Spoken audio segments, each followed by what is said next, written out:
నమస్తే, welcome to ANN. Lakshminag Naraharisetti. Headlines చూద్దాం. రేవంత్ రెడ్డి పాలన కంటే కేసీఆర్ పాలనే మిన్న. కేటీఆర్ నిర్ణయం మేరకు త్వరలోనే గులాబీ గుడికి చేరుతానని జీవన్ రెడ్డి స్పష్టం. జనగాం ఎమ్మెల్యే పల్ల రాజేశ్వర రెడ్డికి సైబర్ నేరగళ్ల టోకెర. వికసిత భారత్ పథకం పేరుతో లక్షలు స్వాహ. అస్సాం, కేరళం, పుదుచ్చేరిలో ప్రశాంతంగా పోలింగ్. ఓటు హక్కు వినియోగించుకుంటున్న ప్రముఖులు.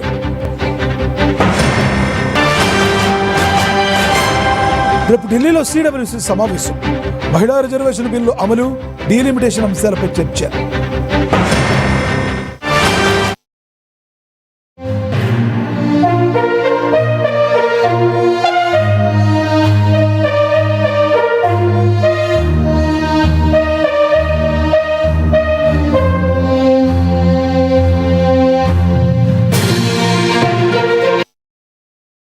బ్రేకింగ్ న్యూస్ చూస్తున్నాం. దేశవ్యాప్తంగా 3 రాష్ట్రాల్లో అసెంబ్లీ ఎన్నికల పోరు కొనసాగుతుంది.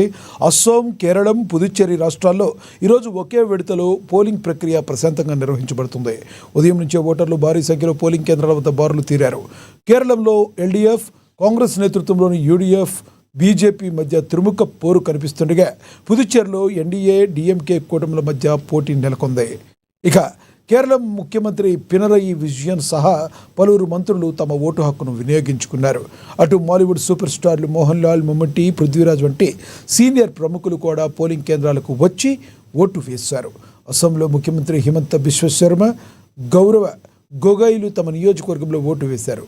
కేరళంలో మధ్యాహ్నం 1 గంట వరకు 48.46% నమోదు కాగా పుదుచ్చేరిలో 50% పోలింగ్ నమోదైంది. పుదుచ్చేరిలో ఓటర్లను ఆకర్షించేందుకు అధికారులు ప్రలోభాలతో స్వాగతం పలకటం అందరినీ ఆకట్టుకుంది. రోబోలతో స్వాగతం పలకటం అందరినీ ఆకట్టుకుంది. మొత్తంగా 140 కేరళ స్థానాలు, 126 అస్సాం స్థానాలు, ఇక 30 పుదుచ్చేరి స్థానాలకు ఎన్నికలు జరిగాయి. ఈ ఎన్నికల ఫలితాలు మే 4న విడుదల కానున్న నేపథ్యంలో గెలుపు గుర్రం ఎవరెక్కుతారన్నది సర్వత్రా ఉత్కంఠ నేర్గింది. നാടിന് പുരോഗതി വേണം എന്ന് ചിന്തിക്കുന്നവരാണ്. ആ ജനത്തിന് വ്യക്തമായ അനുഭവമുണ്ട്. ആ അനുഭവം അവരെ ബോധ്യപ്പെടുത്തിയിട്ടുള്ളത് LDF-ന് മാത്രമേ പ്രതിബദ്ധതയോടെ നാടിന്റെ പുരോഗതി മുന്നോട്ട് കൊണ്ടുപോകാൻ കഴിയുകയുള്ളൂ എന്നാണ്. ഒരു തരത്തിലുള്ള അവ്യാകൃതങ്ങളും LDF ആകുമ്പോൾ ഉണ്ടാകില്ല എന്നവർക്ക് ഉറപ്പുണ്ട്. അതുകൊണ്ടാണ് കേരളത്തിൽ നമ്മുടെ രാജ്യത്തെ തന്നെ ഏറ്റവും കുറഞ്ഞ അഴിമതി നിലനിൽക്കുന്ന സംസ്ഥാനം എന്ന പദവി ലഭിച്ചിട്ടുള്ളത്. ഇതിന് കാരണം ഒരു സംശയവുമില്ലാതെ ജനങ്ങൾ കാണുന്നു, LDF-ന്റെ സംസ്കാരം കൊണ്ടാണ് അത് നേടിയത്. ഇത് മറ്റേതെങ്കിലും കൂട്ടർക്ക് കഴിയില്ല എന്നും അവർ കാണുകയാണ്. അതോടൊപ്പം ഒരുപാട് പ്രതിസന്ധികൾ നമ്മുടെ നാടിന്റെ പുരോഗതിക്ക് തടസ്സമായി വരത്തക്ക രീതിയിൽ ഉയർന്നു വന്നിട്ടുണ്ട്. അതിലേറ്റവും പ്രധാനമായി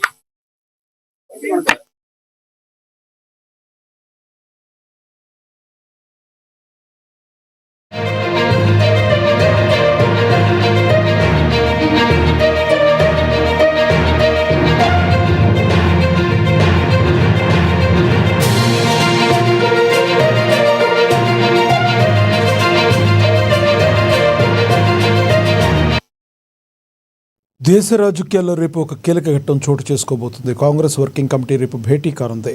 ఢిల్లీ వేదికగా జరగనున్న ఈ సమావేశంపై దేశవ్యాప్తంగా రాజకీయ వర్గాల్లో ఆసక్తి నెలకొంది.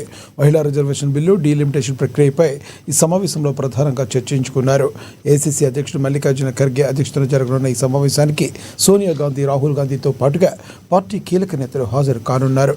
కేంద్ర ప్రభుత్వం తీసుకొచ్చిన మహిళా రిజర్వేషన్ బిల్లుపై కాంగ్రెస్ తన తదుపరి కార్యాచరణ ఇక్కడ ఖరారు చేయనుంది.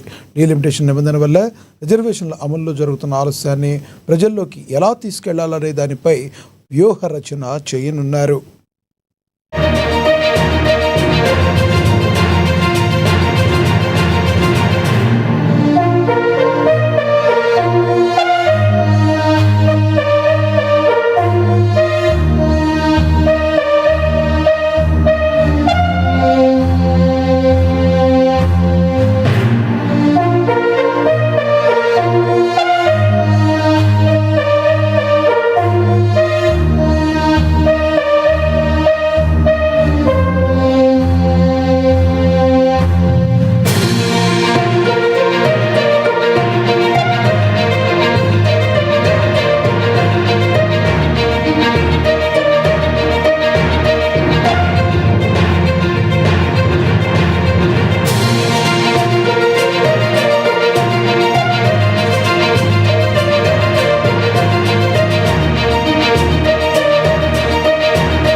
బ్రేకింగ్ న్యూస్ చూస్తున్నాం. ఎమ్మెల్యే పల్లా రాజేశ్వర రెడ్డి సైబర్ మోసానికి గురయ్యారు. ఒక పథకం పేరు చెప్పి ఆయన దగ్గర నుంచి ఒక కేటుగాడు ₹1,00,000 కొట్టేశాడు. కేంద్ర ప్రభుత్వం ప్రతినిధినంటూ ఎమ్మెల్యే పల్లా రాజేశ్వర రెడ్డికి ఒక వ్యక్తి ఫోన్ చేశాడు. వికసిత్ భారత్ పథకం కింద మీ నియోజకవర్గంలోని ప్రజలకు 10 లక్షల వరకు రుణాలు ఇప్పిస్తామని నమ్మబలికాడు. ఇందుకోసం అర్హులైన వారి జాబితా పంపాలని కోరాడు. ఆ మాటలు నిజమేనని నమ్మిన ఎమ్మెల్యే నిందితుడు అడిగినట్లుగా ప్రాసెసింగ్ ఫీజు పేరుతో ఒక్కొక్కరికి 2,500 చొప్పున మొత్తంగా ₹1,00,000 ఫోన్పే ద్వారా పంపించారు. మళ్ళీ ఫోన్పే చేసి మరిన్ని డబ్బులు కావాలని డిమాండ్ చేయడంతో ఎమ్మెల్యేకు అనుమానం వచ్చింది. వెంటనే ఆరా తీయగా అది మోసమని తేలింది. దీంతో జూబ్లీహిల్స్ పోలీసులను ఆశ్రయించి ఫిర్యాదు చేశారు. ఎమ్మెల్యే ఫిర్యాదుతో కేసు నమోదు చేసిన పోలీసులు సైబర్ క్రైమ్ విభాగం సాయంతో నిందితుడి కోసం వేట మొదలు పెట్టారు.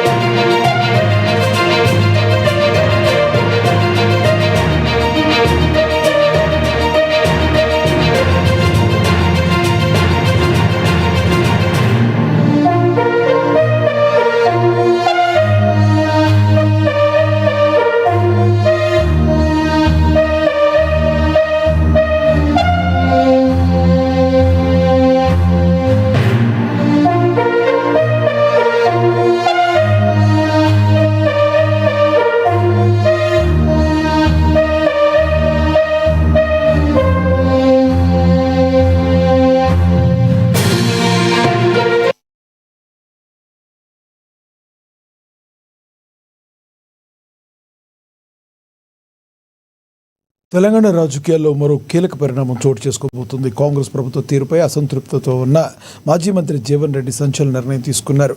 తాను త్వరలోనే బీఆర్ఎస్ పార్టీలో చేరబోతున్నట్లుగా ఆయన స్పష్టం చేశారు. ముఖ్యమంత్రి రేవంత్ రెడ్డి పాలన కంటే కేసీఆర్ 10 ఏళ్ల పాలన ఎంతో మెరుగ్గా ఉందని ఆయన కొనియాడారు. కాంగ్రెస్ ప్రభుత్వం ఇచ్చిన హామీలను అమలు చేయడంలో విఫలమైందని, కేవలం ప్రచార ఆర్భాటాలకే పరిమితమైందని ఆయన విమర్శించారు. నిరుద్యోగులను, ఉద్యోగులను పట్టించుకోకపోవడం వల్ల ప్రజల్లో మార్పు కోరుకుంటున్నారని ఆయన అభిప్రాయపడ్డారు. తెలంగాణ ఇచ్చిన నాయకుడిగా కేసీఆర్ సేవలను ఎవరూ విస్మరించలేరని, ఆయన పాలనలోని రైతులు సంతోషంగా ఉన్నారని గుర్తు చేశారు. తన చేరికపై కేటీఆర్ నిర్ణయం తీసుకుంటారని, దానికి అనుగుణంగా ముందుకెళ్తారని జీవన్ రెడ్డి ప్రకటించారు.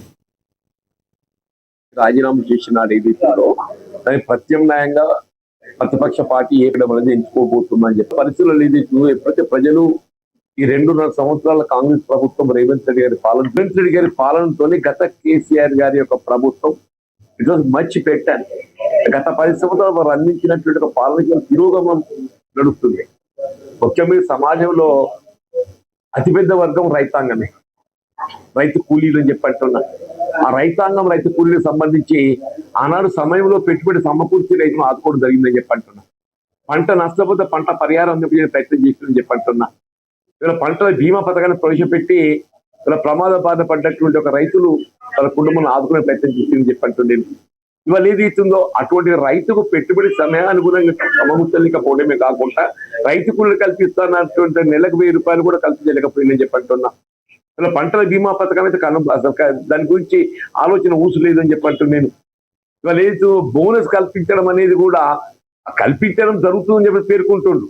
కానీ కల్పనలో దాని అమల్లో ఏదైతుందో అది పూర్తి స్థాయిలో కార్యరూపత అవసరం లేదు. ఇలా రుణమాఫీ ఏదైతుందో ఆశించిన మేరకు పూర్తి స్థాయిలో రుణమాఫీ అమలు చేయలేకపోయిండ్రు. రైతాంగం, రైతు కూలీలే కాదే, ముఖ్యంగా విద్యార్థులు, ఒక తెలంగాణ రాష్ట్ర ఏర్పాటై విద్యార్థులు, నిరుద్యోగ యువత, ఉద్యోగస్తులు, ఉపాధ్యాయులు ఉద్యమంతో వచ్చింది. అటువంటి విద్యార్థులకు సంబంధించి నిరుపేద వర్గాలకు ఉచిత విద్య బోధన సదుపాయం కల్పనలో భాగంగా ఉమ్మడి రాష్ట్రంలో మరి ఆరోపింపజేసిన ఒక ఫీజ్ రియంబర్స్మెంట్ చివరికి ఏమైపోయింది, కోర్టు ఆదేశాలు ఇచ్చింది ప్రభుత్వం కాంగ్రెస్ పార్టీ.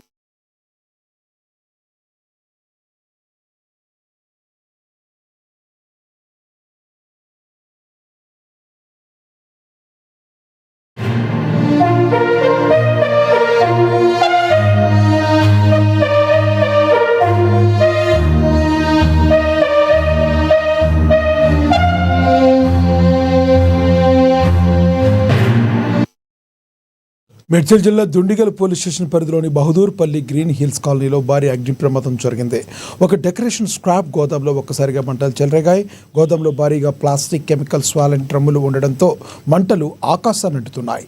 ప్రమాద తీవ్రతకు కెమికల్ డ్రమ్ములు పేలి రోడ్లపైకి ఎగిరి పట్టడంతో స్థానికులు భయాందోళనకు గురయ్యారు.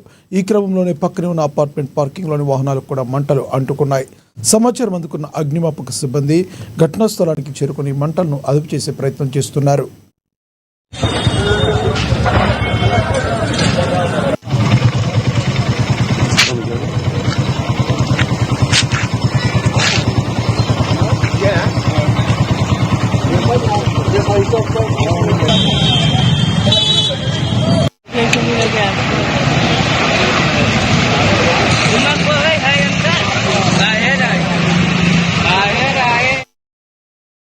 నారాయణపేట జిల్లా మినీ స్టేడియంలో ప్రధానమంత్రి ఖేల్ సంసద్ మహోత్సవ్ కార్యక్రమంలో భాగంగా యువతకు క్రీడా పోటీలు నిర్వహించారు. కార్యక్రమానికి ముఖ్య అతిథిగా ఎంపీ డీకే అరుణ పాల్గొని పోటీలను ప్రారంభించారు. అనంతరం క్రీడాకారులకు క్రికెట్ కిట్లను పంచారు. క్రీడలను అభివృద్ధి చేయాలని, యువతను క్రీడాకారులుగా తయారు చేసేందుకు ప్రధాని మోదీ దేశవ్యాప్తంగా క్రీడా పోటీలు ఏర్పాటు చేశారన్నారు. దేశంలోని అతిపెద్ద క్రీడా వేదిక ఖేల్ మహోత్సవ్ నిలుస్తుందని ఆమె ధీమా వ్యక్తం చేశారు. యువత సరైన మార్గంలో నడవటానికి క్రీడలు దోహదపడతాయని ఆమె పేర్కొన్నారు.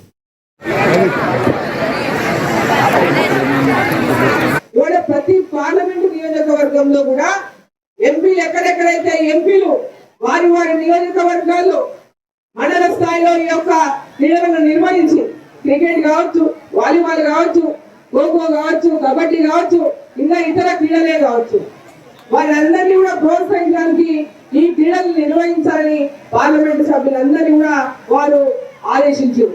మీ నియోజకవర్గాల్లో ఖచ్చితంగా క్రీడలు నిర్వహించాలి, యువతను ప్రోత్సహించాలి, యువతను కూడా సరైన మార్గంలో నడపడానికి ఈ క్రీడలు పెద్ద ఎత్తున దోహదపడతాయి. కాబట్టి క్రీడల వైపు యువతని, అమ్మాయిలే కావచ్చు, అబ్బాయిలే కావచ్చు, పెద్ద ఎత్తున ప్రోత్సహించేటువంటి విధంగా మనం గ్రామీణ మండల స్థాయిలో క్రీడలను ప్రోత్సహించేటువంటి కార్యక్రమాన్ని నిర్వహించండి. ఆ తర్వాత వారిని ప్రోత్సహించేటటువంటి విధంగా ప్రధానమంత్రి గారు ఇచ్చేటువంటి సూచన మేరకే దేశ వ్యాప్తంగా అన్ని నియోజకవర్గాలు ఇతర రాష్ట్రాలు అన్నింటిలో కూడా ఈ యొక్క గేమ్స్ అయిపోయినాయి.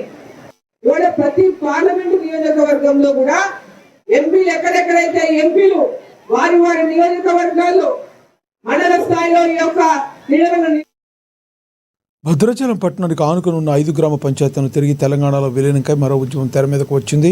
పోలవరం ప్రాజెక్టు ముంపు గ్రామాల పునర్వ్యవస్థీకరణ సమయంలో భద్రాచలం పట్టణానికి చెందిన కన్నాయిగూడెం, పిచ్చుకలపాడు, ఎటపాక, గుండాల, రాయనపేట గ్రామ పంచాయతీలను ఆంధ్రప్రదేశ్లో విలీనం చేశారు. అయితే 5 గ్రామ పంచాయతీలను మళ్లీ తెలంగాణలో కలపాలని డిమాండ్ చేస్తూ ఉద్యమం మళ్లీ ఊపందుకుంది. తెలంగాణ ఉద్యమకారులు, ఉద్యోగ సంఘాల నాయకులు మరోసారి పోరాటానికి శ్రీకారం చుట్టారు. ఈ 5 గ్రామాలు భద్రాచల ప్రాంతంలో సన్నిహిత సంబంధాలు కలిగి ఉన్నాయని వారు పేర్కొన్నారు. ప్రజల దైనందిన జీవన విధానాలు, వ్యాపార అవసరాలు, విద్యా, వైద్య సేవల కోసం భద్రాచలంపై ఆధారపడుతున్నారని స్పష్టం చేశారు. ఈ నెల 13న భారీ బహిరంగ సభ ఏర్పాటు చేస్తున్నట్లుగా వెల్లడించారు. అదేవిధంగా లోకల్ పొలిటికల్ చిన్న ప్రెస్ మీట్ పెట్టుకోవడం జరిగింది. దీనికి మీడియా మిత్రులందరికీ ప్రత్యేకంగా ధన్యవాదాలు తెలుపుకుంటూ రేపు అందరూ కూడా ఏక తాటితో మీరందరూ కదిలిరండి. ఉదయం నుండి 9 గంటల నుంచి సాయంకాలం 5 గంటల వరకు ఈ కార్యక్రమం ఉంటుంది. మీ గొంతుకుతో గొంతుకు కలిపి ప్రజల సౌలభ్యం కొరకు, పరిపాలన సౌలభ్యం కొరకు మీరందరూ తోడ్పడాలని, ఈరోజు ఏదైతే తెలంగాణను సాధించుకున్నామో అదేవిధంగా 5 పంచాయతీని సాధించగలిగితే భద్రాచలం అభివృద్ధికి తోడు నీడగా ఉంటుందని మీరందరూ కలిసి రావాలని మనవి చేసుకుంటూ ఈరోజు ప్రెస్ మీడియా పెట్టడం జరిగింది. దానికి మీడియా మిత్రులందరికీ ప్రత్యేకంగా మీ మీడియా ద్వారా ప్రతి గొంతుకి రేపు 13వ తారీఖున 9 గంటలకు అందరూ హాజరు కావాలని ప్రత్యేకమైన ధన్యవాదాలు. తూర్పుగోదావరి జిల్లా పిఠాపురం పట్టణంలోని శ్రీ సూర్యరాయ గ్రంథాలయంలో Datta electrical and electronics association ఆధ్వర్యంలో ఆత్మీయ సభ నిర్వహించారు. గమనించు ఓ సోదర గేయ రచయిత బర్రె సత్యనారాయణ నాటక రంగంలో కళాకారునిగా, రచయితగా రాణిస్తున్నందుకు ఈ సత్కారం జరిగింది. ఎన్నో కష్ట నష్టాలను ఎదుర్కొని ఈ స్థాయికి చేరుకున్నానని, తన విజయానికి కారణమైన కుటుంబ సభ్యులు, స్నేహితులకు కృతజ్ఞతలు తెలిపారు సత్యనారాయణ. ఈ కార్యక్రమంలో అసోసియేషన్ అధ్యక్షుడు కొండపల్లి సత్యనారాయణ, ప్రెసిడెంట్ రావణం నూకరాజు తదితరులు పాల్గొన్నారు.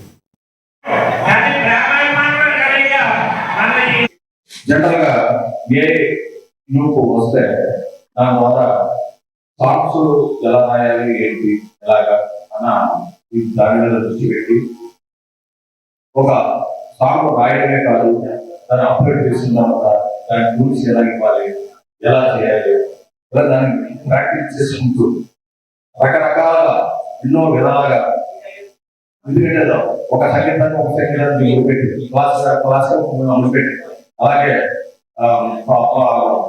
రాక్ సాంగ్స్, అలాగే మళ్ళీ ఫోక్ సాంగ్స్ ఎన్నటిని కూడా మిక్సింగ్ చేస్తూ అసలు దేని నుంచి ఏం అవుట్పుట్ వస్తుంది అన్న ఉద్దేశంతో నేను రాస్తున్న టైంలో ఒక మిత్రుడు ఇద్దరు సంభాషణ నన్ను చాలా కలిసివేసింది, చాలా బాగా కలిగింది.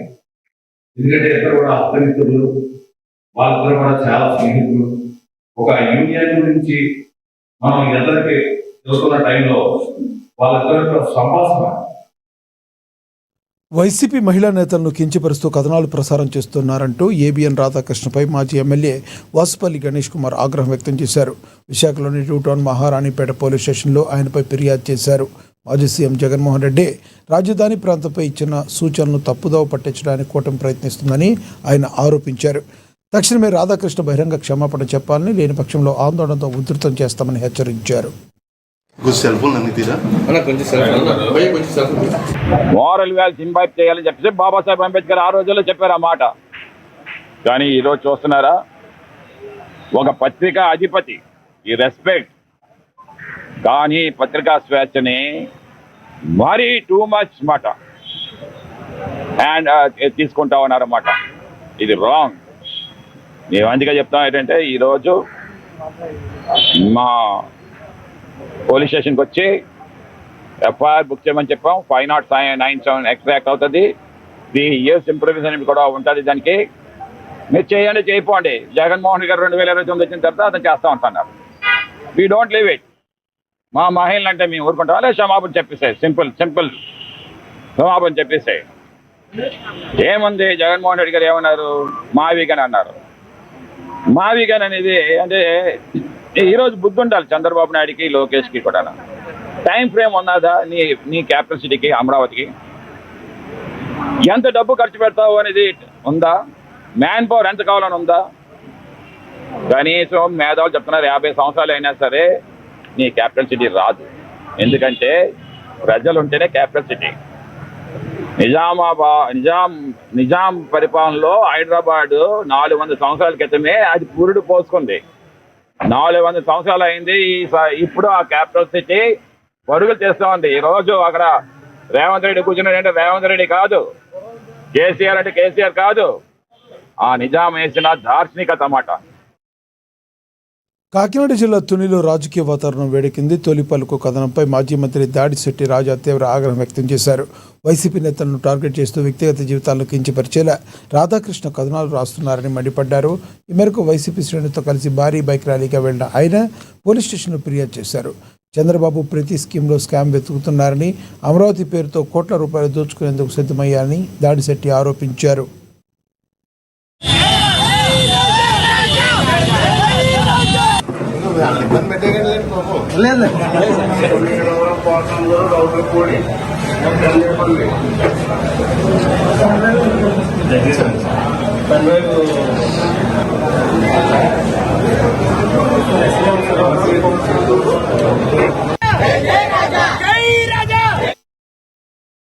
కాకినాడ జిల్లా పెద్దపురంలో అక్రమ గ్రావెల్ త్రవ్వకాదారులపై విజిలెన్స్ అధికారులు కొరడా ఝుడిపించారు. రామేశ్వరంపేట మెట్ట ప్రాంతంలో అనుమతి లేకుండా గ్రావెల్ తవ్వుతున్నట్లుగా సమాచారం రావడంతో అధికారులు ఆకస్మిక తనిఖీలు చేపట్టారు. ఈ దాడుల్లో అక్రమంగా గ్రావెల్స్ తరలివేస్తున్న 8 లారీలను, తవ్వకాలను ఉపయోగిస్తున్న 2 జేసీబీలను అధికారులు స్వాధీనం చేసుకున్నారు. సీజ్ చేసిన వాహనాలు తదుపరి చర్యల నిమిత్తం స్థానిక పోలీసులకు అప్పగించారు.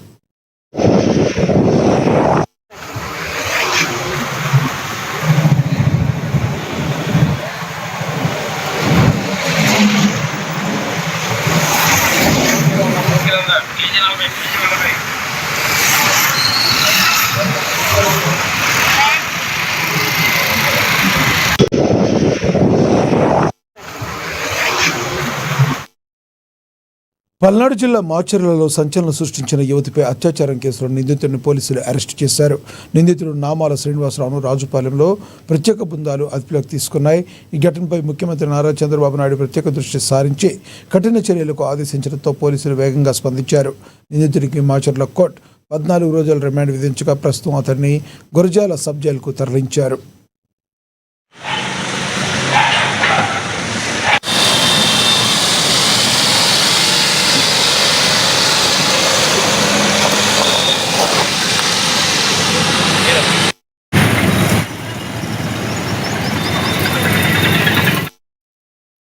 గుంటూరు జిల్లా మంగళగిరి పరిధిలో కలకలం రేగింది. తాడేపల్లి కార్పొరేషన్ ఎర్రబాలెంలో ఓ యువకుడు సెల్ టవర్ ఎక్కి ఆత్మహత్యాయత్నానికి పాల్పడ్డాడు. మంగళగిరి సిఐ వీరస్వామి, డీఎస్పీ మురళీకృష్ణ తనపై తప్పుడు కేసులు పెట్టి వేధిస్తున్నారన్న యువకుడు ఆరోపించాడు. అధికార పార్టీ నేతల ఒత్తిడితోనే పోలీసులు తనను ఇబ్బంది పెడుతున్నారంటూ సెల్ టవర్ పై నుంచి సెల్ఫీ వీడియో తీసి సోషల్ మీడియాలో పోస్ట్ చేశాడు. ప్రస్తుతం వీడియో వైరల్గా మారింది. ఊరంతా కనబడుతుంది. ఇది టవర్, నేను ఎక్కిన టవర్. నేను సెల్ఫీ తీసుకున్నాను. నేను చచ్చిపోతాను వచ్చాను. ఎందుకంటే సిఏ వీరాస్వామి, డిఎస్పీ మురళీకృష్ణ నాపై తప్పుడు కేసులు పెట్టి నోటీసులు కూడా ఇవ్వకుండా నెంబర్ ఆఫ్ కేసులు అని చెప్పి షీట్ కట్టి నన్ను మానసికంగా టార్చర్గా ఇబ్బందులు గురి చేశారు. 20 లక్షలకి డీల్ మాట్లాడుతున్నాను నేను ఏమనంటంతో మొన్న డిఎస్పీ దగ్గర కూడా కూర్చున్నా. నాపై కక్ష సాధింపులు చేసి ఇంకా నన్ను భయభ్రాంతులకి, నా ఫ్యామిలీని భయభ్రాంతులు చంపేస్తామని చెప్పి భయభ్రాంతులు గురి చేసి వీరాస్వామి. కాబట్టి నాలాంటి పరిస్థితి ఇంకొకరు రాకుండా సంబంధిత అధికారులు నాకు న్యాయం చేస్తారని నా కుటుంబానికి ఆశిస్తున్నా. నేను చచ్చిపోయినా పర్వాలేదు, ఎందుకంటే వీళ్ళకి నా చావే కావాలంట వీరాస్వామి చెప్తున్నాడు. అదేమంటే తప్పుడు కేసులు ఎన్ని కూడా కట్టించింది వెళ్ళ సాంబశివరావు లోకేష్. కామారెడ్డి మున్సిపాలిటీలో వాటర్ సప్లై సూపర్వైజర్ బాలరాజుపై 15వ వార్డు కౌన్సిలర్ భర్త రామ్మోహన్ దుర్భాషలాడటం తీవ్ర ఉద్రిక్తతకు దారితీస్తుంది. దీనికి నిరసనగా మున్సిపల్ జేసీ ఆధ్వర్యంలో కార్మికులు నీటి సరఫరా నిలిపివేసి మున్సిపల్ కార్యాలయం ముందు ధర్నాకు దిగారు. బాధ్యులపై చర్యలు తీసుకోవాలని డిమాండ్ చేశారు. విషయం తెలుసుకున్న రామ్మోహన్ అక్కడికి చేరుకుని వార్డులో పని జరగడం లేదని, ఆవేదనతోనే అలా మాట్లాడారని, ఎవరిని వ్యక్తిగతంగా దూషించే ఉద్దేశం లేదని వివరణ ఇచ్చారు. కార్మికులందరికీ క్షమాపణ చెప్పడంతో కార్మికులు తమ నిరసనను విరమించారు. పెట్టుకోవాలా అటువంటి జీవో ఉన్నా కానీ పెట్టుకోకపోవడం రాజేందర్ రెడ్డి అతను దయచేసి ఉండదు. ఎందుకోసం అంటే కార్మికులు కడుపు కొట్టేటోళ్ళం కాదు మేము. ఎందుకోసం అంటే నువ్వు అన్నమయ్య జిల్లాలో వీధి కుక్కలు స్వైర విహారం చేశాయి. రామపురం మండలం నల్లగుట్టపల్లి బీసీ కాలనీలో అర్ధరాత్రి సమయంలో గొర్రెల కొట్టంలోకి చొరబడిన కుక్కల గుంపు మూగజీవాలపై విచక్షణారహితంగా దాడి చేశాయి. ఈ దాడిలో రైతు శ్రీనివాసులకు చెందిన 14 పొట్టేళ్లు అక్కడికక్కడే మృతి చెందాయి. గమనించిన రైతు కుక్కలను తరిమి కొట్టినప్పటికీ అప్పటికే భారీగా నష్టం వాటిల్లింది. సుమారు 2 లక్షల రూపాయల నష్టం వాటిల్లిందని, అప్పులు చేసి పెంచుకున్న గొర్రెలు చనిపోవడంతో తన కుటుంబం వీధిన పడిందని బాధితుడు ఆవేదన వ్యక్తం చేశాడు.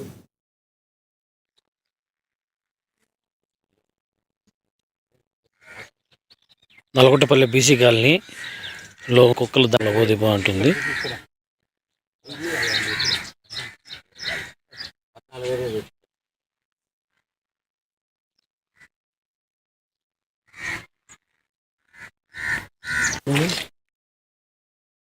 ఇవి పుట్టిన అప్డేట్స్. Stay tune in.